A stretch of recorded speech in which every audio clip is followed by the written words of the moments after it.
On se retrouve devant ma bibliothèque en bazar total avec Monsieur Glouton. Aujourd'hui, je vais vous montrer tous les livres classiques qui sont dans ma palle et que je n'ai pas lus du coup, mais qui ne sont pas dans ma palle. En fait, je les laisse juste dans mon étagère classique parce que comme ça, au moins, c'est simple. Donc, let's go. J'ai tout enlevé comme la dernière fois. J'ai 25 livres classiques non lus.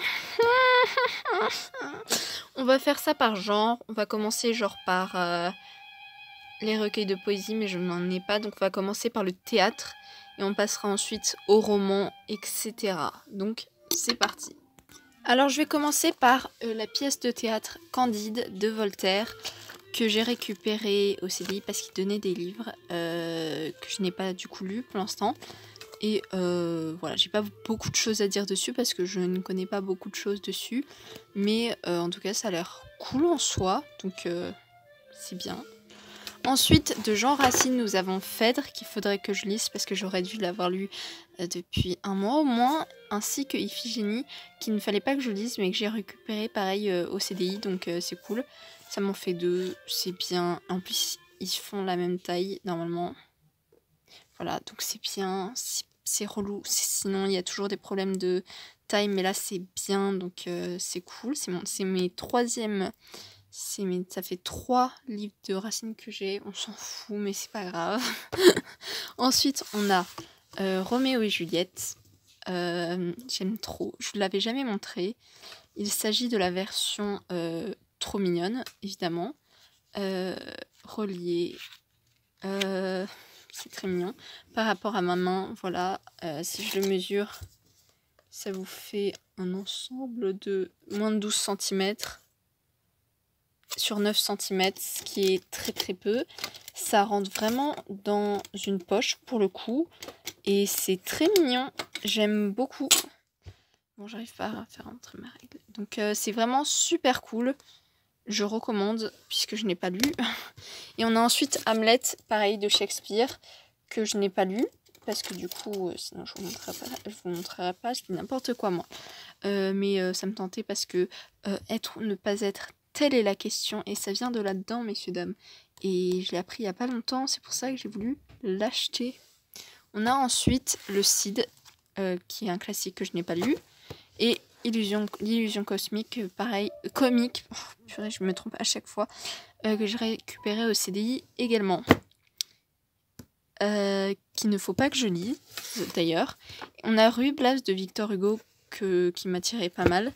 Et au niveau de Molière, il y a L'école des femmes, Les fourberies de Scapin, de Scapin, pardon, en plus pour moi. Donc on en a fini avec le théâtre. Maintenant, let's go pour les romans. Désolée si je parle vite, je veux juste pas faire une vidéo trop longue pour vous, ça peut être un peu relou sinon.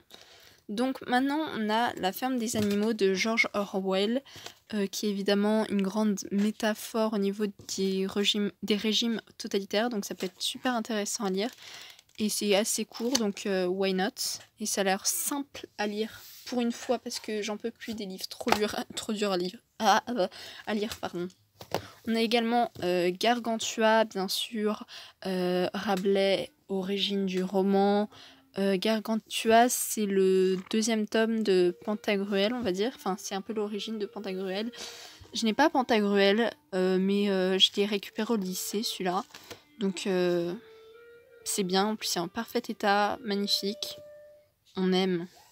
On a également Le Rouge et le Noir de Stendhal, je sais pas comment on dit. Évidemment sur la vie d'un homme qui ne ressent pas d'utilité, il n'a pas de but dans la vie puisqu'il a l'impression d'avoir tout un peu raté puisque Napoléon n'est plus là. Je crois que c'est ça, mais je suis pas sûre, hein. Ça se trouve je dis n'importe quoi. On a également Les 3 mousquetaires, évidemment un classique que je vous ai montré dans un haul il n'y a pas longtemps, voilà, évidemment. On a Anna Karénine, qu'on m'a prêté, que je n'ai toujours pas lu. Faut que je lise. Oui, faut que je lise. Je ne sais pas, j'ai pas la motivation pour l'instant. On a ensuite Les Hauts de Hurlevent d'Émilie Brontë. les pages elles sont orange, c'est très beau. Et apparemment les 3/4 sont relous, mais le dernier quart c'est bien.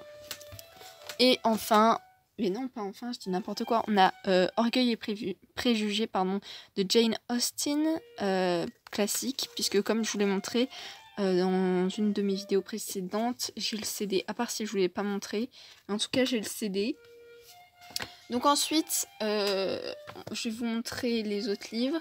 Donc j'ai Le Grand Maulne de Alain Fournier. Avant que je réalise que j'avais ce livre chez moi, je ne connaissais pas du tout. Apparemment c'est un classique. Je ne connaissais pas. Et ben on en apprend tous les jours. Hein. On a ensuite, bah ça c'est plus un roman et je sais plus comment on dit. Je cherche, attendez. J'ai toujours pas retrouvé, mais en fait c'est un roman quand il y a des lettres qui sont échangées. J'ai oublié le nom, mais en tout cas il est super connu, de Choderlos de Laclos. J'arrive jamais à le dire, mais là j'ai réussi.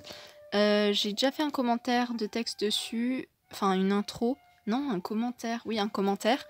Et du coup j'ai pas vraiment envie de le lire, mais je sais de quoi ça parle. Et ça a l'air vraiment pas mal, assez différent de d'habitude en fait finalement. On a ensuite le Horla de Maupassant, qui est une nouvelle effrayante, qui a l'air pas mal. Et donc, ouais, c'est pareil, c'est cool. Et ensuite, de Flaubert, on a L'éducation sentimentale, qui a l'air extrêmement sympa, mais c'est écrit très petit. Il y a beaucoup de pages. J'ai envie de le lire? Non. Donc, oui... Vraiment, mes excuses sont nulles. Et pour finir dans le roman, nous avons Madame de Bovary. Madame Bovary, je me trompe toujours à chaque fois. Il y a toujours un truc, je me trompe toujours quelque part dans les livres classiques. Donc de Flaubert, que j'ai emprunté à mes grands-parents, que je n'ai toujours pas lu, et qui en soi, c'est pas écrit petit, donc ça a l'air simple à lire. Mais je connais un peu déjà l'histoire, puisque cours de français oblige se faire spoiler à chaque fois. Donc je sais de quoi ça parle, mais je vais quand même le dire parce que c'est un classique. Et voilà. Et pour finir, donc là on est dans la littérature d'idées, et je vais lire bientôt parce qu'on commence le chapitre. Donc la déclaration des droits de la femme et de la citoyenne, qui, je vous montre juste, qui fait littéralement 20 pages le truc. Ça va de là à là. Le truc est plus petit que le livre en soi, limite. Le dossier est plus gros que le livre. Ok, donc franchement, c'est super simple à lire. J'aime. Je recommande.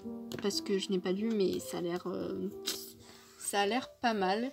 Et pour finir, j'avais oublié un livre. Il y a les 3 contes de Flaubert aussi, mais je crois que c'est des contes. Donc c'est pas un roman. Voilà, dans la vieille édition que j'avais trouvée une fois, j'avais payé 75 centimes. Et je crois que ça date de 1932 ou un truc comme ça. Généralement, ça date de cette époque-là. Et vraiment, c'est très... Ça paraît très très vieux. Mais c'est assez cool. Enfin, j'aime bien Flaubert. Donc franchement, moi, ça me dérange pas. Et attendez, comme on peut le voir juste ici... 1953, donc ouais, ça date un peu. Ça fait juste un peu 70 ans, mais bon. Voilà, il est encore en bon état, donc c'est chouette. On aime, c'est bien. Voilà, c'est tout avec mes 25 livres classiques. J'espère que ça vous aura plu. Moi, j'ai bien aimé la tournée. Certes, j'étais un peu pressée. Je ne sais pas pourquoi, parce que je ne suis pas pressée du tout. J'ai charbonné. Mais en tout cas, j'aime bien ce style de vidéo. Malheureusement, je n'ai plus de livres à vous présenter dans ma palle, donc il va falloir que je lise et que je rachète, évidemment. Mais en tout cas, j'espère que vous avez aimé. Si c'est le cas, n'hésitez pas à liker parce que je vais devoir ranger tout ça dans l'ordre alphabétique. N'hésitez pas à vous abonner pour suivre toutes mes aventures. N'hésitez pas à mettre en commentaire une nouvelle idée de vidéo, quelque chose qui pourrait vous plaire, ou juste à me poser des questions. Franchement, allez-y, je suis ouverte à toutes questions. Vraiment, pas de soucis. Et sur ce, moi je vous dis à plus. Bye!